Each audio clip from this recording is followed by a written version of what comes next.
It's your boy, Sergeant Hooked on Heroes, talking about Kamen Rider. If I can point to it right, Geats, episode 14. Yeah, another banger episode again. This is having the same awesome streak as Don Brothers, where not a single episode is missed for me personally. Revice started this way and then just started to fall apart right about right now. Like episode 14, 15 was where it was like, woohoo, then it was like, kind of fell apart. Side content's been great, but oof, the show. But anyway, so following off from last week with the whole hide and seek game, right? Little girl in the red hat stealing the drivers and blah, blah, blah. Musical chairs, basically, and whoever has a driver at the end of it after they've defeated the final boss, Jamato, will, win that round, right? So currently, Ace and Punk Jack still don't have a driver.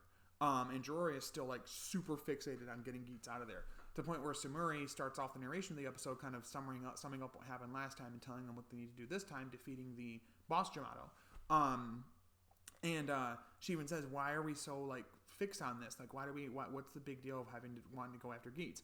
And basically he just keeps talking shit, just saying like he's won too many of the rounds and blah, blah, blah, and he's become a thorn in my side. There's something personal there. I don't know what it is, but there's something personal with him and Geats that somehow Ace doesn't remember or Ace isn't saying right now. I don't know what it is, but there's something personal there. I wouldn't be surprised if there was some random reveal that like Jirori maybe is his dad and he doesn't know it, or he like made a wish to like forget that or something like that, and he's the reason. Like Ace is possibly even the reason that his mom is missing. I don't know. But anyway, so they're going back and forth, and he's just reiterating to Punk Jack, you need to make sure we're getting rid of Geats. And he's like, yeah, of course, blah, blah, blah, and doing this thing, right? So we get some scenes with him and Punk Jack that are really, really good. Those are going alongside some scenes with KY and Neon. Neon is having kind of a little bit of a crisis because she doesn't think that she deserves to be in the DGP because she feels like she only got in because her dad is secretly sponsoring it somehow. And she's actually sent the two bodyguards, Tom Constantine and I think it's Michael Kinder is the guy's name, the person of color, the black actor. Those two bodyguards to go figure out what's going on. She tells them, are you loyal to me or my father? And they're like, no, we're loyal to you. And I think that's kind of interesting because they are like bodyguards of the family, but they seem to have an affinity for her. Not in a weird way. I think it's just like, we know your dad can handle himself. Yeah, we're loyal to you. We'll help you out. And so she has them go to his office to figure some things out. So what's going on? We get some scenes with Punk Jack and Ace. Punk Jack and Ace, sorry. And they're doing that while everybody's fighting. So Tycoon and Nago and Buffa are doing their thing, fighting the Jamato and the Jamato Riders. We see Tycoon use just the one side of the command buckle right here, just that side. I'm so excited I can just show it right there, which looks great. His version of the suit looks awesome. I love that it gives him a new helmet, changes the colors up on that. I hope we keep doing that with some of the other riders with upgrades and stuff. We continue to see like their helmet be changed a little bit along with like the normal armor. So they're doing their thing, fighting some of the Jamato riders, whatever. And Ace and Punk Jack are kind of going back and forth. Punk Jack acts like he's about to tell Ace something, and he's like, nope, actually, I can be manipulative too. And Ace is just like, you're a fucking idiot, dude. He doesn't say it, but in his head, he's like, whatever. And so we eventually get some stuff out of him, though. He essentially tries to go after... He gets talked to by Jirori, who tells him to... he asks, hey, are we all still set in our deal? I'm about to get Geats knocked out of this game, and then you have an ID core ready for me, right? So I'll keep my memories. And he goes, no. And he's like, what do you mean? He's like, you need to become Desire Deity to get that. And he's like, that was never part of the deal. And he's like, I don't care. You fight we're fighting for peace here, for world peace and all of that. So do that and listen to what I have to say. And Punk Jack's like, oh, okay. So he talks to Ace. Ace eventually breaks him down a little bit and gets his guard down.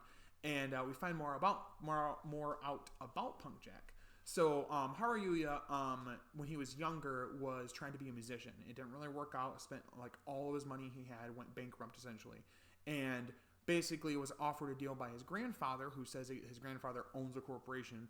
It'd be really crazy if he was somehow part of the foundation that Nago's dad is part of. But anyway, so we find out that Punk Jack's grandpa offered him the chance to be a part of the DGP as a staff member to basically repay his debts and give him a chance to get out of what was going on and blah blah blah.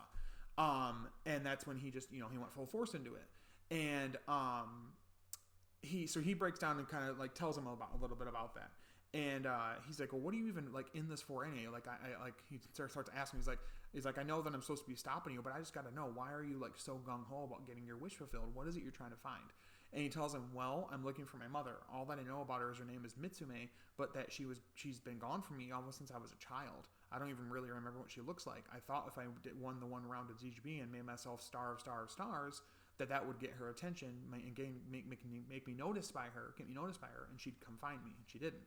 And so that puzzles Punkjack, and he says, well, Mitsume, he's like, I don't know who your mom is, but Mitsume, I do recognize that name. He's like, how? Ace says, how? And he tells him, well, that was the name of the previous navigator before Sumuri. He doesn't mean directly before, just in general, a predecessor to Sumuri.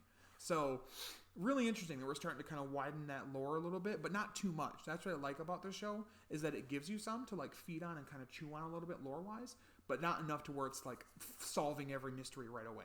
That was the problem with Revice, is it was just like getting through all of its plot points, and this is like the pacing is really slowed down a lot more, and I think that's done right by Takahashi, being the good writer that he is. And in my opinion, I loved how he wrote X-Aid, and that was similar there. We got there eventually to certain reveals, you know what I mean? While like kind of drip feeding you information here and there. So anyway, so he drops that bit of lore that, you know, about the mom and her name and Sumuri and being a navigator and all of that, and that's really surprising to Ace. And Ace says, you know, I'm pretty glad that I gave up my driver on purpose. And he's like, what? And he's like, oh yeah, no, I let you take it. Like, I let Michinaga take it. I knew if I gave up my driver, it would you'd let your guard down, and eventually I'd get you to talk. And Punkjack's actually impressed by it. He's actually kind of like, he's about to shake his hand, honestly. And so yeah, they're doing their thing. And you know, broing out, having a good time. And he actually tells them that he says, you know, how about we, you know, you work with me, and for like one more fight, let's like really stick it to Jirori. And he gets a flash of him playing music. Ace does. Haruya does. Punkjack. And he's like, yeah. And so they're kind of working together. They get called by Jirori, who tells them, what are you doing? You're supposed to be getting Geats out of this competition. And he goes, oh, well, we're still fighting for world peace, and we're going to win, but not for you. I'm working with him to get that goal. I'm done working with you. And he's like, what? And so surprised by it. Like, you think you're going to keep control of him for that long? Okay. And so he's really surprised by that, Jirori. We get scenes with Tycoon where he uses the Twin Command Buckle, you know, the full parts of it right there, for the full armor. Looks great on him. I love seeing it on him. It looks awesome with his suit. Ends up defeating one of the Jamato riders, and I think Nago defeats the other, and the monster too. We'll get to that. So the drivers are free. Punkjack and Ace get theirs back, or Ace almost gets it back. And Jirori comes down. Game Master is there, and he's like, what? And before this, Punkjack tells him, you know who the Game Master is, right? He's like, come on, you have to know at this point. And Ace just isn't really saying if he knows or not. I'm pretty sure he does. So Jirori comes down, and my man pulls out the Vision Driver, puts it on, this like sweet, fucking sleek-ass LED screen-ass belt, and pulls off his glove, pulls out a little like ID card instead of a core. Did this hand? Henshin. And puts it by the belt, like just scans it basically, and we get another rider reveal here, Kamen Rider Glare, and it looks awesome. I love the like vibrant neon-y red and purple color. I love the little orbs on him looking like surveillance cameras, always keeping an eye on everything, which would make sense for a game master, an admin who wants to keep an eye on the players and make sure they're not breaking the rules. I also like that he's able to hack things. He hacks into Punkjack and takes control of him. Kicks his ass before that. Completely kicks him fucking into next week. This is really shocking to Ace. Is like the whole time like, what the fuck is happening? We also forgot to mention this. I'm so excited about this. Both my man Tom Constantine and Michael Kinder, two landmark things happen. If you've been following Tom Constantine for the longest time, he's UK born. He's a huge Tokusatsu fan. He's been doing stunt work there for a while. He's been in a few Kamen Rider seasons and movies as like a background character, or like as a you know, like a resistance fighter and stuff like that. Now it's his first season. He's like really on camera a lot and having a lot of lines. So they find out, not only do they find some information about like what's going on with the dad for Neon, because they call her back. Like, what else did you find? He goes, we found something. He goes, what did you find? She goes, they're like ID cores. And she's like, ID cores? How do you know what those are? He goes, well, you touched them. We got our memories back. Me and, you know, I can't remember what their character names are, but him and the other bodyguard used to be riders in a previous DGP. We see them with the full DGP getup and their little cores. Tom Constantine's is a white tiger, I think, white like tiger or something like that.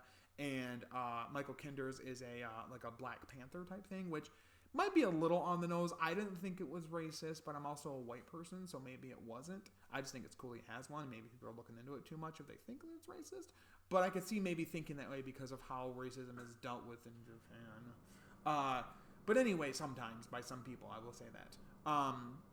So they straight do a henchman pose. Michael Kinder's is very much so a move from Michael Jackson as he does it, which I love that. I love that little flair in there. And Tom Constantine is like this like tiger claw type thing. It's kind of cool because it kind of looks like a fierce, serious version of Nago's, which is kind of funny if like we get some backstory where like throughout her whole life she's kind of like played with them and they babysat her and stuff. It'd be kind of cute to see them henshin together. But anyway, they say henshin. We don't see the transformation of their suits, but we hear him say henshin. They put some raised buckles in and they say henshin. So it was really cool. So that's a really big deal. They reveal that to her. And so that confirms it, that her dad has been kind of fooling her and that he has been funding the DGPs. Now we have sponsors, people that are sponsoring it from the outside world, trying to win somehow so they can get some kind of a wish out of it and get their company to raise in the, their level of importance and blah, blah, blah. Kay was able to defeat the boss Jamato Rider, which is that little girl who was all an illusion. She lets out this mist at one point to Buffa, and it like makes his eyes turn red, and he attacks the two of them, thinking they're the Jamato Riders, and they're not. Clearly, him and Nago, Kaywa and Nago. But when he does that, that ends the game, and they all untransform. They look at their phones, and bloop, bloop, here's the results. Ace is eliminated. He doesn't have his driver back. Punk Jack, controlled by Glare, kicks the driver away before he can get it. Ace is eliminated. Retired. Yeah, he's done.